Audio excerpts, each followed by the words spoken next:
Sebelah kiri, silakan Pak Adang duluan datang ini. Silakan Pak Adang.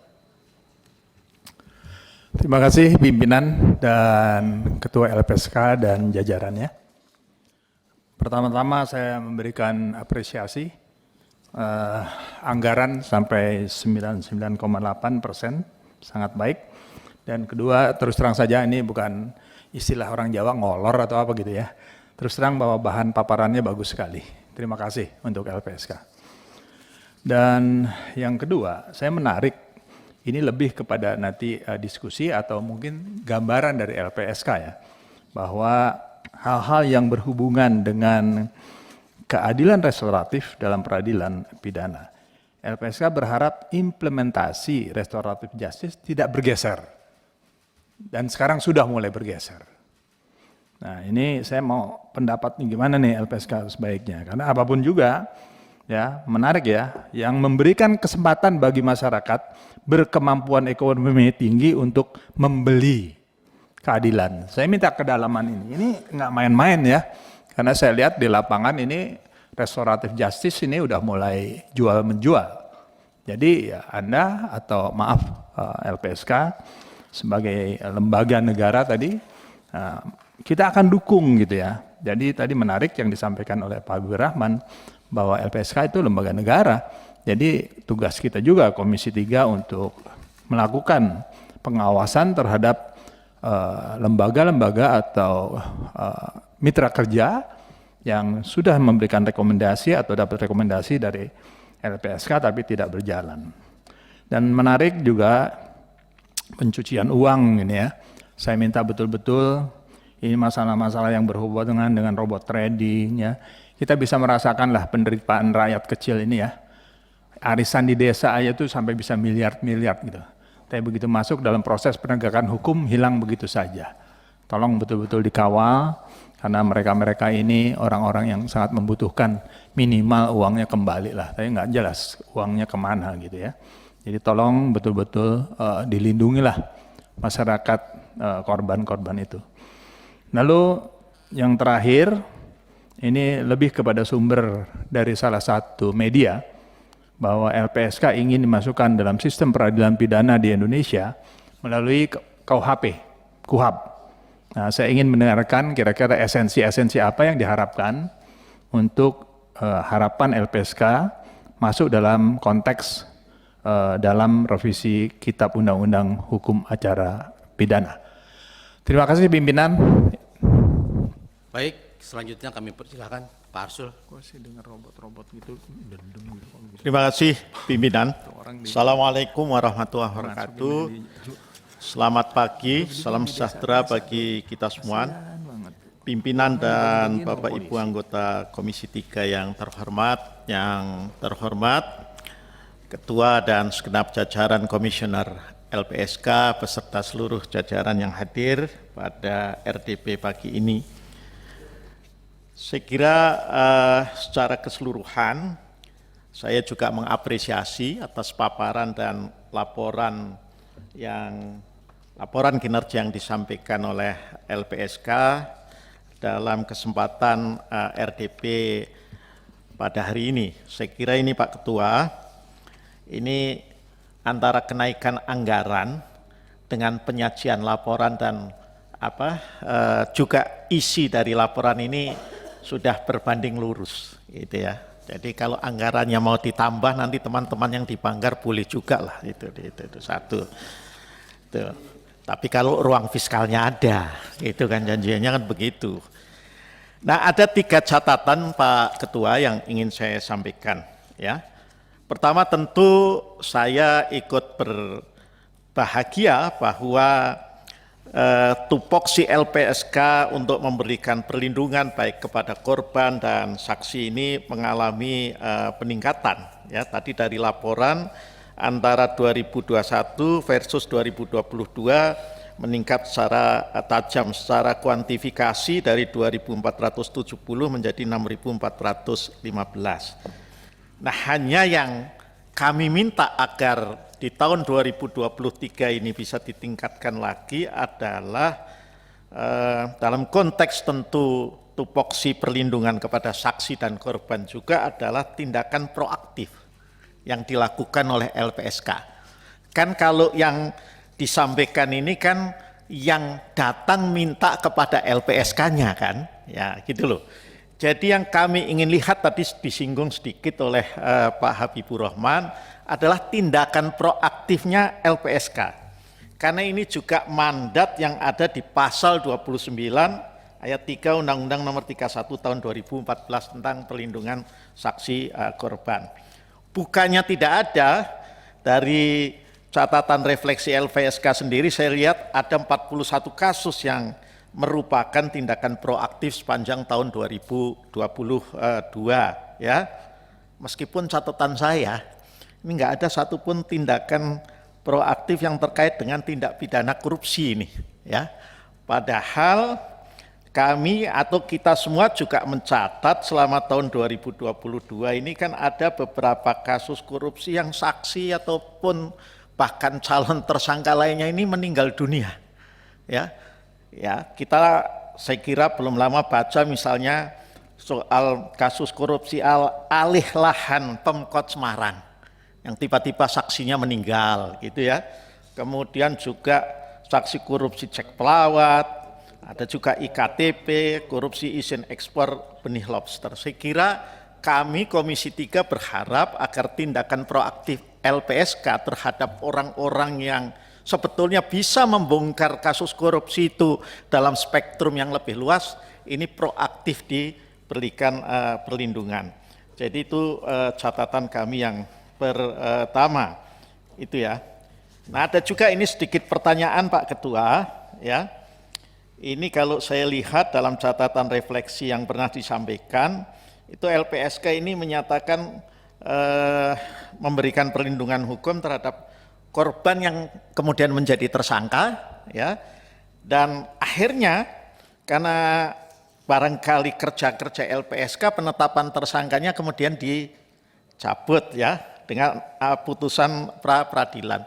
Saya hanya khawatir aja nih lama-lama LPSK jadi juga berfungsi menjadi pengacara ini, gitu ya, bagi para korban tersangka. Nah ini jadi catatan. Nah yang terakhir ini karena anggarannya juga sudah lebih baik, saya ingin bertanya juga karena ini menyangkut saya kira status teman-teman kita yang sudah bekerja di LPSK.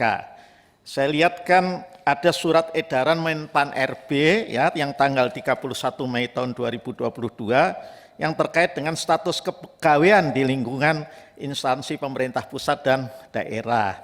Nah, di sana pejabat pembina kepegawaian, ini barangkali Pak Sekjen begitu ya, itu diminta untuk pertama melakukan pemetaan pegawai non-ASN untuk diikut sertakan mengikuti seleksi CPNS CP3K bagi yang memenuhi syarat. Yang kedua kemudian menghapus jenis kepegawaian selain PNS dan P3K dan tidak merekrut pegawai non-ASN tersebut. Dalam catatan kami di Komisi 3 paling tidak ada sekitar 60-an ya tenaga non-ASN di lingkungan LPSK yang melaksanakan tugas dan tupoksi lah LPSK. Nah terkait surat edaran tersebut saya ingin bertanya ini, karena ini menyangkut juga barangkali kalau dari sini kemudian ada yang bisa kita suarakan juga di Komisi 2 lewat fraksi masing-masing, karena Kemenpan RB itu kan mitranya Komisi 2, Komisi 3 tidak bisa langsung kemudian berapat dengan Kemenpan RB. Nah apa saja yang telah dilakukan oleh LPSK ya dalam melakukan jumlah itu tadi pendataan dan bagaimana kemudian kejelasan status dari teman-teman pegawai LPSK yang non ASN yang selama ini sudah bertugas dan mengabdi melaksanakan tupoksi LPSK. Saya kira itu saja catatan dan pertanyaan kami Pak Ketua. Terima kasih. Assalamualaikum warahmatullahi wabarakatuh. Waalaikumsalam warahmatullahi wabarakatuh. Silakan dari fraksi PDIP. Yang duluan dulu ya Pak. Kalau ada yang lain silakan dulu. Pak Saprudin nggak yang duluan. Pak Saprudin. Ya. Saya paling belakang. Tapi semua kok ada dapat kok. Orang silakan. Paling belakang paling enak.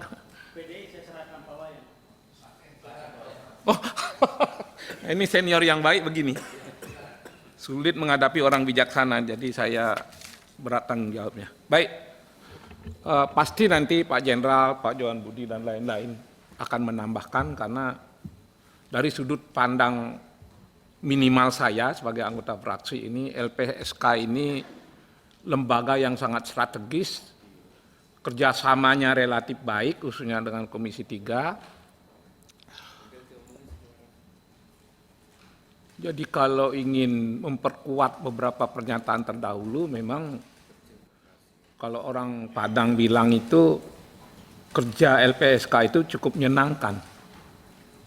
Tapi orang Padang selalu koma, tapi belum memuaskan. Menyenangkan tapi belum memuaskan. Kalau kita bilang menyenangkan, nanti Anda kehilangan semangat. Kalau tidak dituntut, Anda harus memuaskan. Pimpinan LPSK yang saya hormati, yang paling mendasar kalau kita banding-bandingkan kelembagaan dan personil kita di dalam negeri dengan berbagai negara maju, kalau kita itu cenderung buat kantor yang besar, personil yang banyak, mohon maaf, programnya tidak sebanding. Saya belum belajar banyak karena saya dari LSM dulu selalu menolak keluar negeri. Sekali keluar negeri karena narkoba saya kaget. Kantor mereka kecil-kecil sekali, tapi hasilnya itu luar biasa. Kantor seperti BNN itu, saya kaget, jangan-jangan salah masuk, seperti ruko. Yang nangani menerima kita itu cuma 2 orang. Tapi hasilnya luar biasa. Luar biasa hasil di sana. Ini sekedar contoh analogi di bidang narkoba. Kalau LPSK ini tadi Pak Sekjen ini seumur hidup, calon menteri kita dari P3. Ini kan doa Pak, kan nggak dilarang orang berdoa Pak. Terobosan ini kurang cukup banyak Pak. Harus ada terobosan. Bapak jangan tersinggung kalau saya membandingkan bagaimana MK di tingkat awal. Terobosannya itu luar biasa. Sampai lembaga itu demikian rupa terkenal dan diperhitungkan. Bapak mestinya lebih dari itu. Kalau saya hanya menyebut segitu, lalu saya tidak berharap lebih, sayang. Toh selama ini dari segi anggaran, rata-rata anggota Komisi 3 itu mendukung bapak-bapak semua, rata-rata. Kenaikan anggaran di LPSK itu jauh lebih signifikan ketimbang yang lain. Dan itu ada bukti-buktinya dari tahun ke tahun. Nah oleh karena itu, saya ingin menyampaikan beberapa hal sebagai hal yang harus disempurnakan dan diberikan terobosan Pak. Pertama yang paling menarik ini. Pernyataan Presiden, pernyataan pemerintah mengenai penyelesaian 12 kasus pelanggaran HAM berat di masa lalu, Pak. Saya ulangi, 12 kasus pelanggaran HAM berat di masa lalu. Begitu pemerintah membuat pernyataan, kalau saya ingin mendapatkan kepuasan, harusnya LPSK sudah membuat antisipasi ini. Apa yang bisa dilakukan oleh LPSK menyambut pernyataan Presiden ini? Terutama dalam penyelesaian kasus, apa peran LPSK? Tolong buat program yang konkret, supaya bisa ditawarkan pada Komisi 3. Kalau pujian Pak Sekjen ini luar biasa, berbanding lurus, wah hebat sekali. Jadi antara anggaran dan laporan udah berbanding lurus itu kan luar biasa Pak. Nah sekarang kalau ingin anggaran lebih, anggaran tambahan, bagaimana mengenai 12 kasus pelanggaran HAM di masa lalu ini, LPSK bisa berperan dalam penyelesaian dulu. Nah yang kedua, berkaitan dengan kompensasi dan restitusi tentang korban-korban pelanggaran HAM berat yang 12 kasus itu. Jadi 2 pokok itu yang berkaitan dengan 12 kasus. Itu yang pertama. Masalah yang kedua, masih kompensasi dan restitusi. Hampir setiap saya bertemu bapak-bapak dari LPSK ini, yang saya soroti ini nggak pernah tinggal. Kenapa? Korbannya masih banyak. Apa iya LPSK tidak bisa membuat terobosan? Mohon maaf, pasti banyak ahli yang ada di LPSK. Salah satu saya yakini ahli membaca undang-undang, ahli menangkap diksi. Filsafat hukum menyatakan siapa yang pintar membaca undang-undang, dia akan kata demi kata dijadikan program dan dijadikan uang. Bacalah kata demi kata undang-undang yang bagus itu untuk Anda. Gitu. Sehingga tidak lagi bingung, ini undang-undangnya belum ada, yang siapa-siapa ini belum berhak mendapatkannya.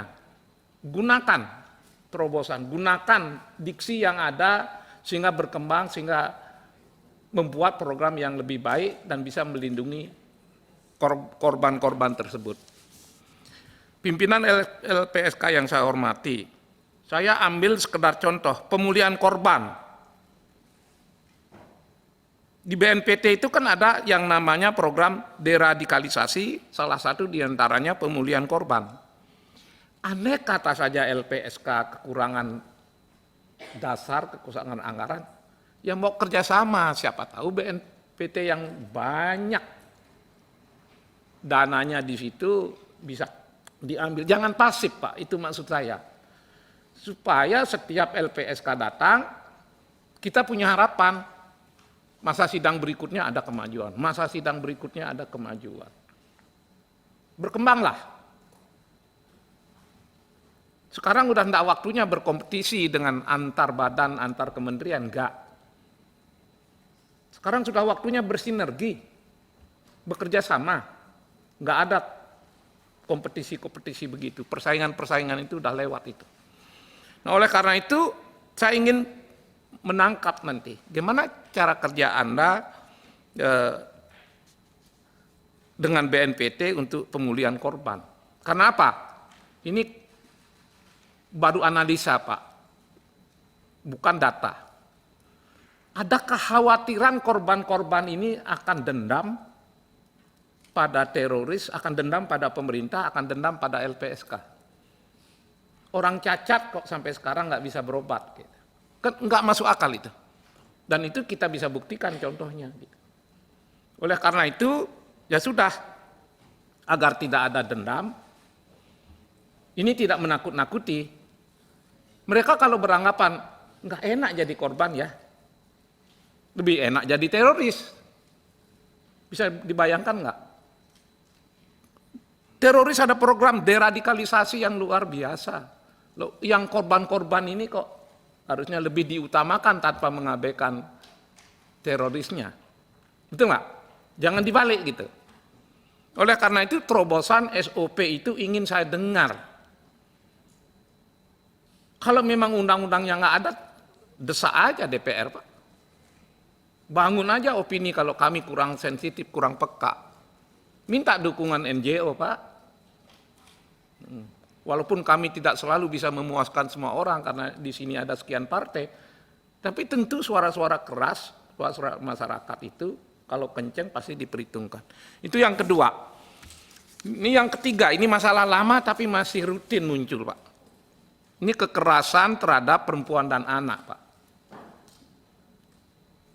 Apa inisiatif Bapak? Ini dalam kerangka tadi, saya ingin Anda bekerja memuaskan. Jadi tidak bicara normatif terus. Gitu. Perempuan dan anak mau melapor kekurangan data Pak, mau ngadu kekurangan data. Tahu-tahu pengaduannya dianggap nggak memenuhi syarat. Padahal tuh ada korban. Ada korban. Tapi karena kemampuannya antara lain kemampuan mereka yang berada di luar Jawa, di daerah-daerah rawan itu, tidak memiliki kemampuan yang cukup untuk mengetahui program LPSK misalnya. Ya, LPSK sudah merasa sangat bagus, bahkan dipuji tadi. Tapi jangan salah, ada sebagian penduduk di daerah-daerah luar Jawa, di daerah-daerah rawan korban kekerasan ini, LPSK aja mereka nggak tahu. Sengaja saya angkat ini untuk ada jawaban, Pak. Program apa, solusi apa, sosialisasi macam apa yang akan Bapak buat ini. Untuk segera mengatasi korban-korban kekerasan terhadap perempuan dan anak, agar ketika mengadu, kok nggak bisa mencari cukup bukti. Yang lainnya, boleh dong saya tawarkan kepada pimpinan LPSK, bikinlah program pada kesempatan pertama sehabis kita rapat hari ini. Program apa? Ya sudah bikin yang namanya sosialisasi. Kalau merasa anggaran nggak ada, libatkan Pemda, libatkan DPR, Komisi 3. Tentu tidak bisa mengabaikan NGO.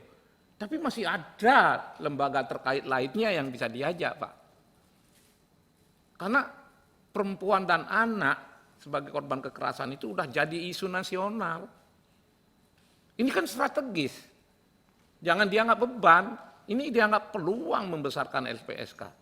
Ya sudah terlalu banyak 3 poin, sementara cukup. Terima kasih Pak Jenderal.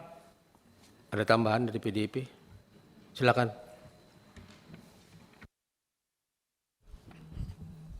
Terima kasih Ketua.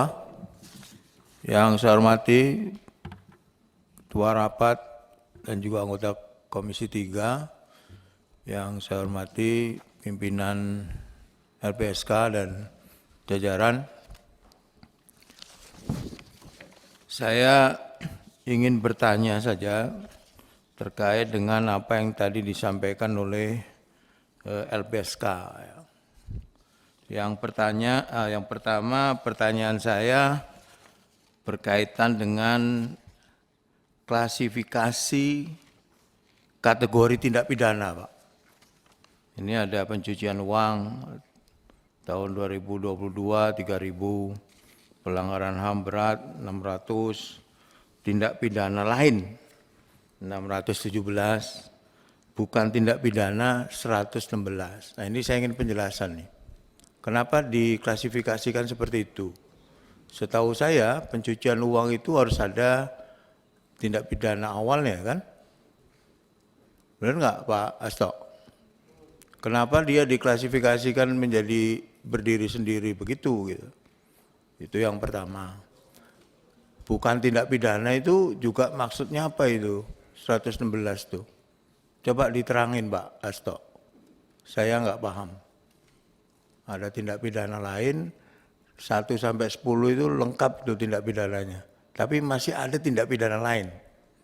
Dan 12 bukan tindak pidana. Itu mungkin perlu dijelaskan pada kami di Komisi 3. Pada dasarnya kita mendukung kerja-kerja LPSK.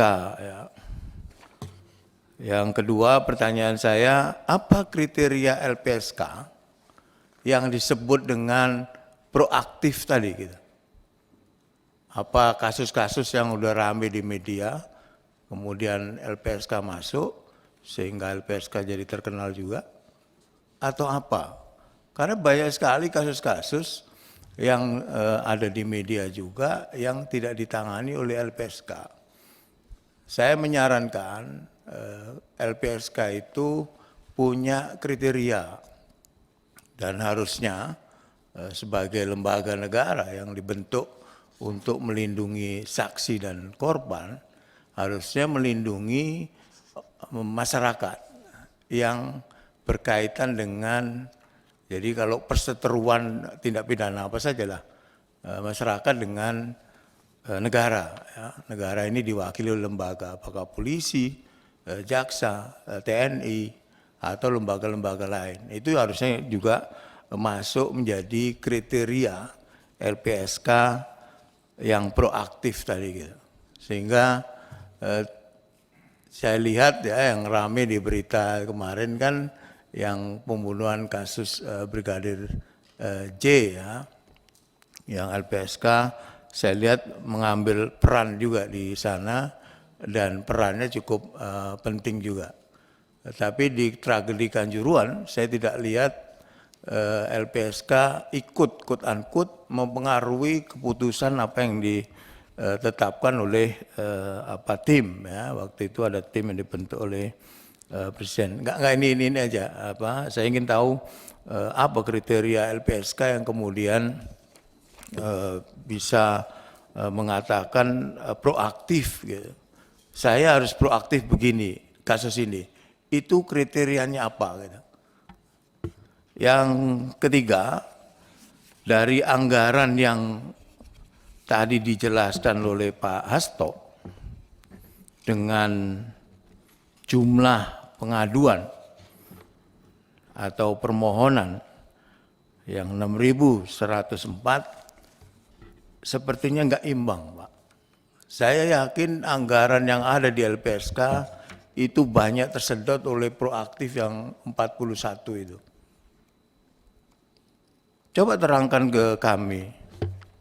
Ini ada kasus pencucian uang sampai 3.725 permohonan. Permohonan yang seperti apa gitu, Pak Hasto. Ini nggak masuk akal menurut saya. 6.100 anggaran cuman 180 miliar. Dalam rapat dengar pendapat yang dulu, kalau pimpinan LPSK masih ingat, kalau usulin anggaran itu jangan yang setengah-setengah gini, Pak.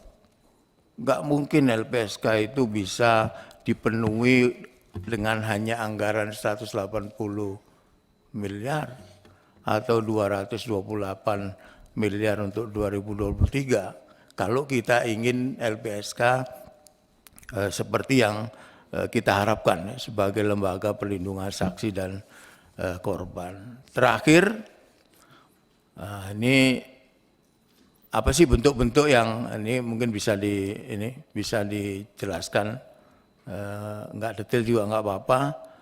Biaya anggaran yang digunakan untuk layanan pemenuhan hak saksi dan korban itu misalnya apa, Pak? Pimpinan LPSK. Ini kalau lihat permohonan ini ribuan, sementara dana yang tersedia 178. Ini apa? Dukungan pelayan pemenuhan hak saksi dan korban itu apa? Pidana umum, penyiksaan, apakah orang ini ditempatkan pada titik tertentu sehingga membutuhkan anggaran bagi LPSK, mohon maaf karena tidak tersampaikan kepada publik. Jadi saya ingin tahu dengan 6.104 permohonan. Pencucian uang ini peningkatannya luar biasa. 2021 hanya 8, 2022 menjadi 3.725. Ini pencucian uang yang mana? Apakah jangan-jangan ini juga berinteraksi dengan kategori tindak pidana korupsi, terorisme, dan lain sebagainya. Saya kira itu Ketua. Terima kasih. Assalamualaikum warahmatullahi wabarakatuh. Waalaikumsalam warahmatullahi wabarakatuh. Sudah semua fraksi menyampaikan pertanyaan. Habib sudah menyampaikan Gerindra, mungkin kita punya waktu 3 menit lagi, silakan kalau ada yang ingin disampaikan. Bu Rizka, monggo Bu Rizka, silakan. Terima kasih pimpinan. Assalamualaikum warahmatullahi wabarakatuh. Salam sejahtera untuk kita semua. Om Swastiastu, Namo Buddhaya, salam kebajikan. Yang saya hormati pimpinan serta rekan-rekan Komisi 3, yang saya hormati pimpinan LPSK beserta seluruh jajarannya. Dalam tayangan presentasi yang dipaparkan tadi, Bapak Ibu, LPSK menyatakan adanya beberapa kendala yang dihadapi. Salah satunya pada poin pertama, kendala tersebut adalah pemahaman dan kesamaan persepsi aparat penegak hukum terkait fungsi dan tugas LPSK serta pemenuhan kepastian hukum termasuk dalam status saksi dan pelaku yang belum merata. Yang ingin saya tanyakan, Bapak, boleh dijelaskan konkretnya seperti apa ketidaksepamahaman dan perbedaan persepsi antara LPSK dengan aparat penegak hukum yang terjadi di lapangan? Lalu bagaimana juga upaya untuk dapat menyelaraskan ketidaksepamahaman tersebut, terutama mengenai status saksi dan pelaku? Lalu yang terakhir, saya juga mendengar permintaan dari LPSK menyampaikan dibutuhkan lapas dan rutan khusus untuk saksi dan pelaku.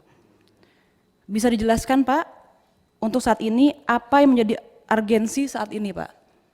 Dan juga saya memberikan apresiasi juga, LPSK sudah mendapatkan predikat wajar tanpa pengecualian dan juga nilai kategori A untuk layanan publik dari Kementerian PAN-RB. Terima kasih pimpinan. Baik, Bapak Ibu hadirin yang berbahagia, Pak Hasto, kami persilahkan untuk menyampaikan penjelasan daripada semua pertanyaan kawan-kawan. Silakan Pak Hasto. Terima kasih pimpinan dan juga Bapak Ibu anggota Komisi 3 DPR RI yang terhormat. Ada beberapa yang spesifik akan saya respon, tetapi ada juga yang sifatnya general. Misalnya Pak Habibur Rahman mempertanyakan kasus di Lahat. Barangkali nanti Bu Livia yang bisa menjawab ini. Kemudian kasus Roy Suryo, memang kita pernah memberikan rekomendasi dan rekomendasi itu cukup jalan, hanya belakangan kemudian memang Pak Roy Suryo ini sebagai tersangka dan terdakwa kemudian dijatuhi hukuman. Kita sudah tidak bisa lagi mengikuti karena yang bersangkutan sudah menjadi tersangka dan kemudian terdakwa. Mengenai tim PPHAM, ini juga ditanyakan oleh Bapak yang lain. Terima kasih atas dukungan dari Bapak dan Ibu Komisi 3 bahwa LPSK ini memang memiliki peran sentral kalau kita kaitkan dengan pernyataan Presiden beberapa waktu yang lalu tentang kasus pelanggaran HAM yang berat di masa lalu. Tadi sudah saya sampaikan bahwa saya juga pernah bertemu dengan Menko Polhukam, karena dulu pernah direncanakan akan dibentuk lembaga baru untuk menangani ini. Nah, kalau intinya itu adalah pemulihan, ini LPSK sudah melakukan sejak tahun 2012. Jadi kalau pemerintah ingin meningkatkan upaya pemulihan bagi korban pelanggaran HAM yang berat di masa lalu, ya sebaiknya menguatkan saja kelembagaan LPSK ini. Jadi tidak perlu dibentuk lembaga baru lagi, tapi LPSK diberikan dukungan yang lebih maksimal untuk melakukan upaya pemulihan kepada para korban tindak pidana pelanggaran HAM yang berat di masa lalu. Mengenai keadilan restoratif, nanti saya minta Pak Edwin memberikan penjelasan juga bagaimana rumusan tentang peran LPSK ini di dalam KUHAP. Kemudian Pak Arsul Sani menanyakan tentang upaya proaktif, dan ini juga disampaikan oleh beliau Wayan tentang kriteria untuk proaktif itu apa. Nah, kriteria proaktif tentu saja yang pertama adalah peristiwanya itu menarik perhatian publik dan menyangkut kepentingan publik secara keseluruhan. Selain itu juga bahwa secara kualitatif tindak kejahatannya itu sangat serius. Misalnya kasus mutilasi, yang kami anggap ini sesuatu yang sangat serius untuk dilakukan upaya proaktif. Karena kualitas dari kejahatannya sungguh serius.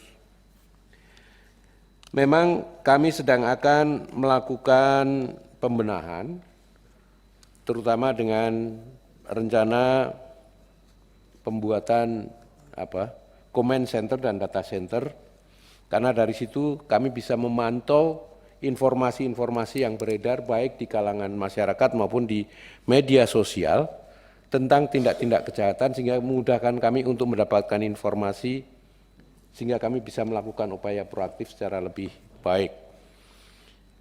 Tapi di samping itu, seperti halnya tadi disampaikan Pak Habibur Rahman, sebenarnya kalau Bapak dan Ibu merasa kok ini LPSK tidak melakukan upaya apa ya, silakan Bapak dan Ibu menelpon kami, salah satu dari kami, sehingga kami bisa melakukan upaya proaktif, karena kebetulan barangkali kami tidak mendengar kasus tersebut. Ini beberapa kali dilakukan juga oleh Bapak-Bapak dari Komisi 3 yang langsung menghubungi kami dan kami akan tindak lanjuti.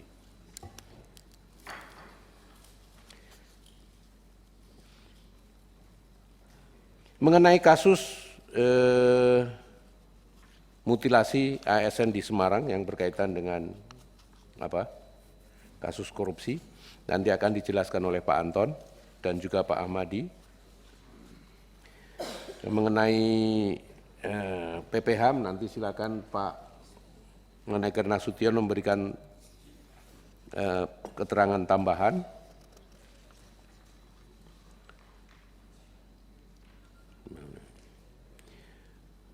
Mengenai nasib pegawai yang non PNS yang selama ini masih ada di LPSK nanti akan dijelaskan oleh Pak Sekjen.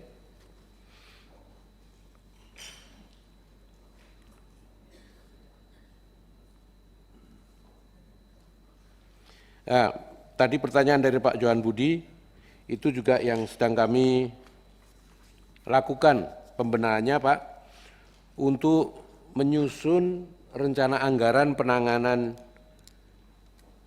perkara kasus per kasus. Karena kami juga seringkali mengalami, ini kasus menyerap biaya sangat besar nih. Jadi kita perlu barangkali melakukan efisiensi, apakah itu mengurangi jumlah petugas yang akan dikirim ke sana dan sebagainya, dan juga membuat kriteria yang kurang lebih baku untuk penanganan kasus, baik itu berdasarkan distribusi wilayah maupun besar kecilnya kasus maupun terlindung yang akan kita lindungi. Itu sedang kita susun, Pak. Ya, Pak Sekjen baru membicarakan itu, namanya standar biaya untuk penanganan perkara. Nah, Bapak dan Ibu sekalian, selain itu kami saat ini pada tahun ini kita sudah menyelenggarakan pembentukan sahabat saksi dan korban, sudah ada 548 yang kami lantik.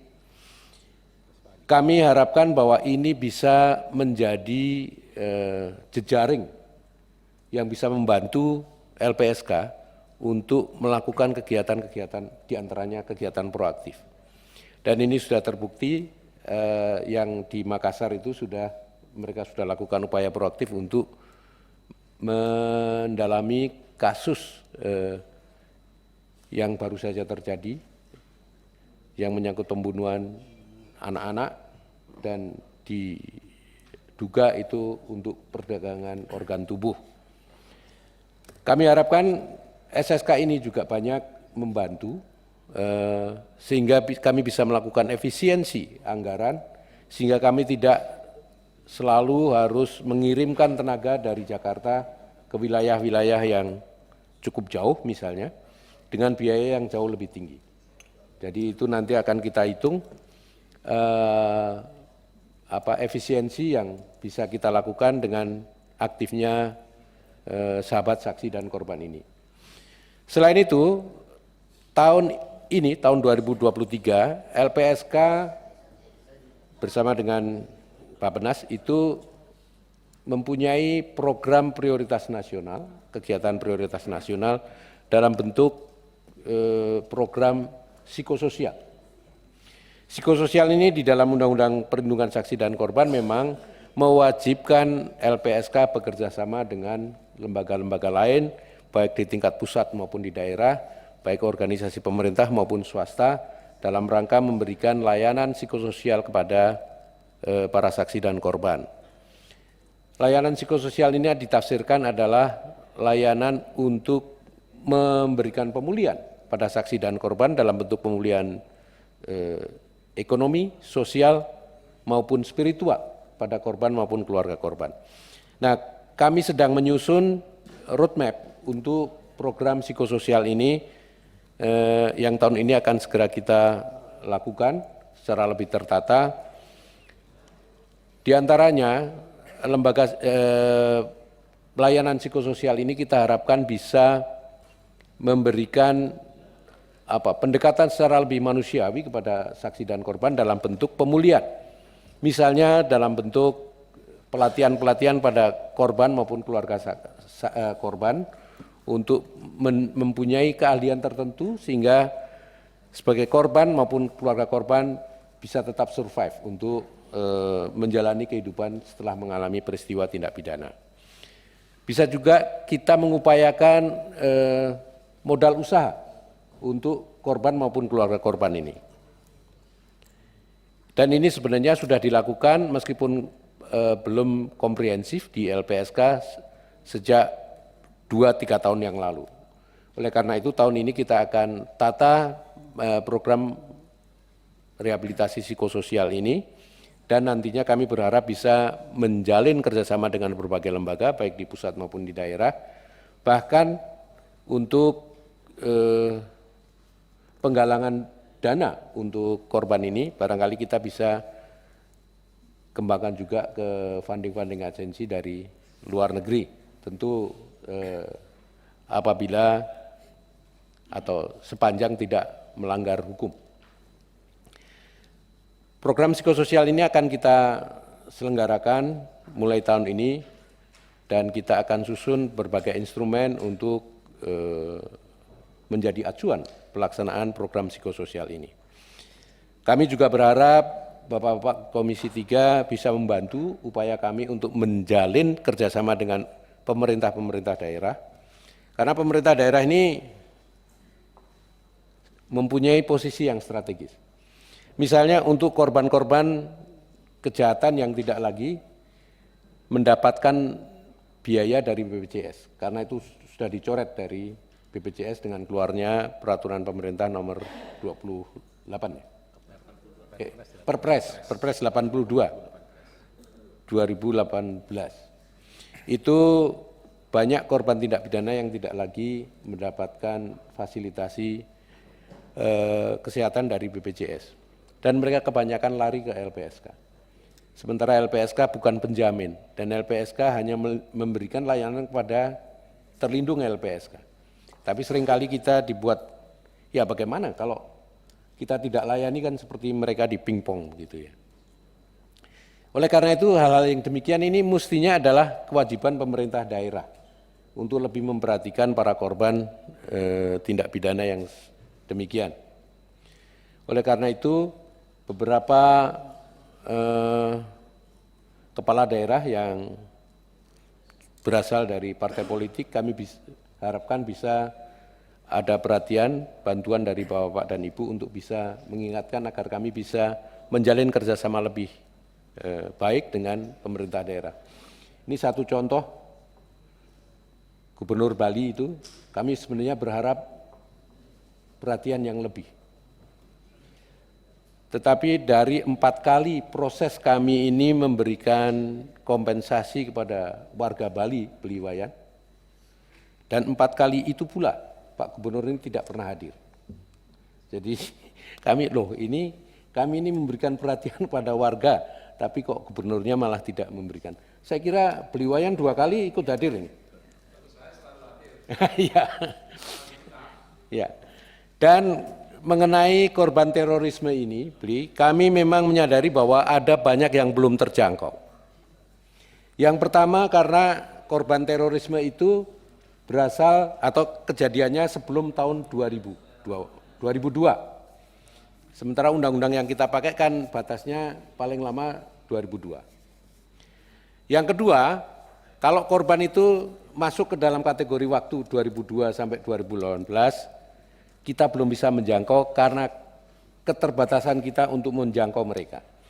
Selama ini kita mempergunakan jejaring organisasi korban.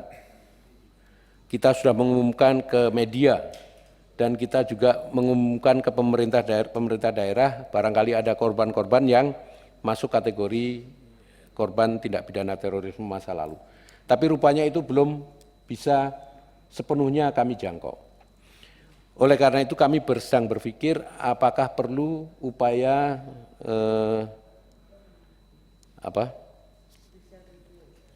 judicial review dilakukan agar Undang-Undang Nomor 5 Tahun 2018 itu bisa memberi peluang agar korban-korban yang belum terlayani itu bisa dilayani. Tapi dengan upaya psikososial yang kami punyai, kami berusaha menjangkau para korban yang belum terlayani itu melalui program psikososial ini. Di antaranya korban-korban yang terjadi di Poso, yang merupakan korban tindak pidana terorisme sebelum tahun 2002. Kami berikan layanan dalam bentuk layanan psikososial untuk menyiasati bahwa mereka belum bisa mendapatkan layanan kompensasi karena keterbatasan peraturan itu. Itu beberapa upaya yang kami lakukan. Saya mohon maaf kalau ada yang terlewat, tetapi saya kira bisa dimulai dari ujung sebelah sana. Pak Maneker Nasution bisa memberikan. Interupsi pimpinan. Ya. Silakan, Pak Johan. Pak Asto, Ya. saya hadir di sini dalam rangka untuk mendukung LPSK.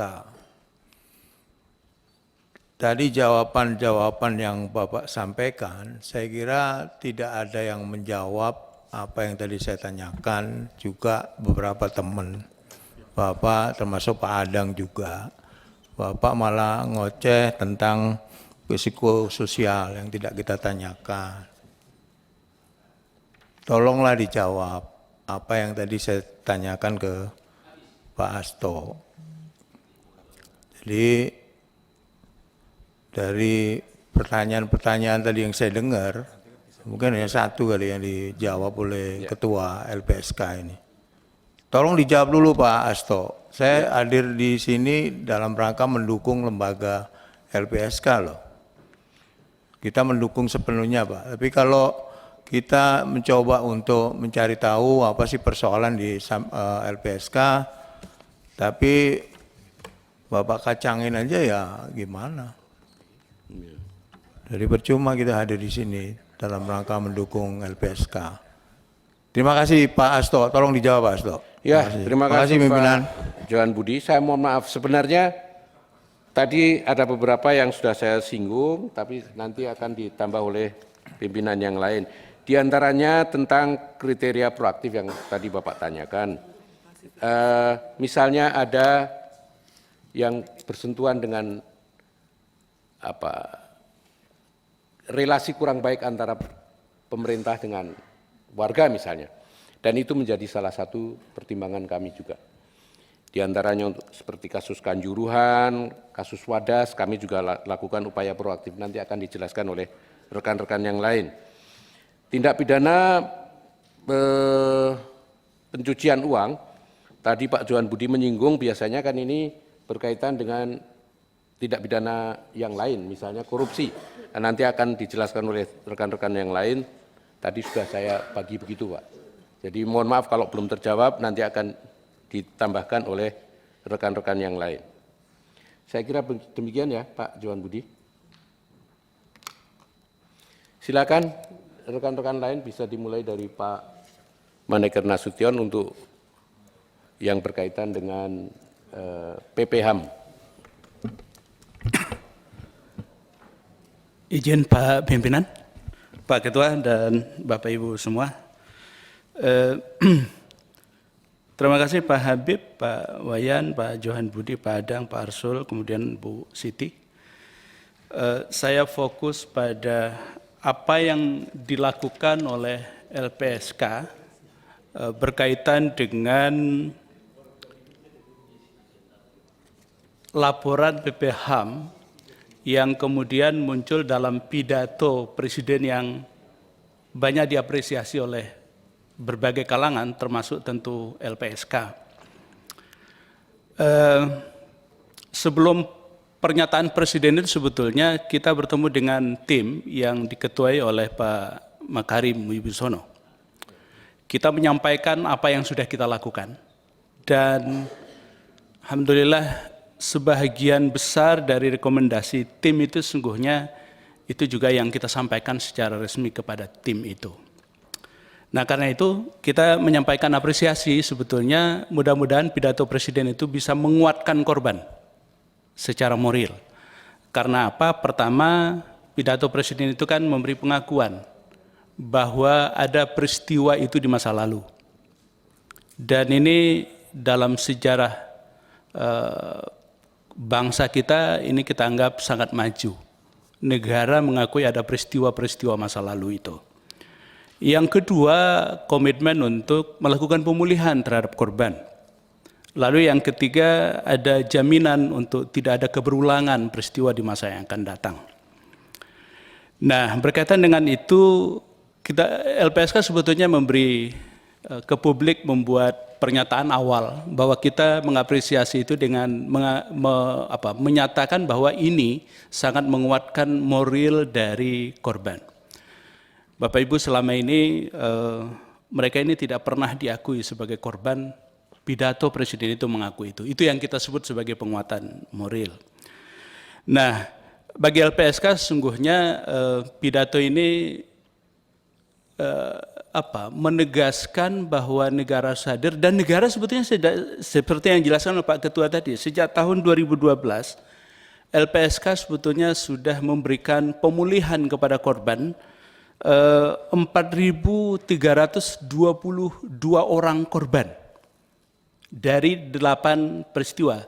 Walaupun sebetulnya pidato Presiden kita beri catatan, kalau yang dipulihkan itu cuma 12 peristiwa, padahal sebetulnya yang sudah diselidiki oleh Komnas HAM kan 17 peristiwa. 4 memang secara yudisial sudah selesai, misalnya Timur Timur, Abepura di Papua, kemudian Tanjung Priuk, dan terakhir itu Paniai. Nah, jadi sebetulnya semua korban di 17 peristiwa itu punya hak yang sama. Itu catatan yang saya kira juga diberikan oleh banyak kalangan kepada Presiden misalnya. Nah, dari 4.322 itu, Pak Johan Budi tadi misalnya, LPSK memberikan layanan pada 3 jenis program. Satu ada yang disebut dengan bantuan medis, pemulihan secara medis. Ini kerjasama dengan semua rumah sakit di seluruh Indonesia. Korban-korban ini kemudian berobat dan LPSK negara melalui LPSK kemudian membiayai itu. Yang kedua, ini biasanya bagi korban langsung. Tetapi bagi korban tidak langsung, misalnya ada juga psikologis. Psikologis juga kerjasama dengan psikolog di seluruh Indonesia. Yang ketiga, sosial yang tadi oleh Pak Hasto disebut, kita sebetulnya ingin memberikan ingin para korban itu kembali kepada situasi sosial sebelum mereka jadi korban. Maka ada program sandang, pangan, papan, dan seterusnya gitu. Tetapi satu lagi memang kita akui, Pak Wayan bukan mengeluh ini, ada problem hukum yang tengah kita diskusikan, selalu kita diskusikan tentang kompensasi bagi korban PHB. Ini hutang negara. Di Undang-Undang 26 tahun 2000 mempersyaratkan yudisial, keputusan pengadilan. Di Undang-Undang 31 2014 tentang perlindungan saksi dan korban juga mensyaratkan itu. Tetapi ada beberapa analogi sesungguhnya yang bisa kita contoh. Saya setuju Pak Wayan tadi harus ada terobosan. Misalnya 518 itu kan sebenarnya sangat maju, retroaktif, mundur sampai bom Bali itu. Jadi mundur. Jadi semua banyak korban yang sudah mendapat kompensasi. Bayangkan mereka yang sudah jadi korban sejak tahun 65, itu kemudian tidak dapat ini, karena problem hukum.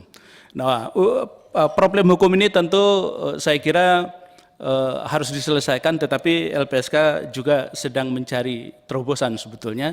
Kita bicara terakhir, kita rapat dengan teman-teman Komnas HAM yang baru, kemudian terakhir juga kita koordinasi sebetulnya, betul tadi Bapak dengan BNPT, bagaimana kemudian memaksimalkan sinergi antar lembaga ini untuk pemulihan korban. Nah, saya kira dari 17 peristiwa pelanggaran HAM, 12 diadres oleh oleh Presiden, 8 kita sudah tangani Pak, belum semua memang. Belum semua, baru 8 peristiwa yang sudah ditangani oleh LPSK. Saya kira itu Pak Hasto, tambahan mudah-mudahan sedikit memberi. Dan mohon dukungan Bapak Ibu, khusus yang bagaimanapun problem hukum ini nggak bisa, harus kita selesaikan memang. Terima kasih. Ya, terima kasih Pak Maneger.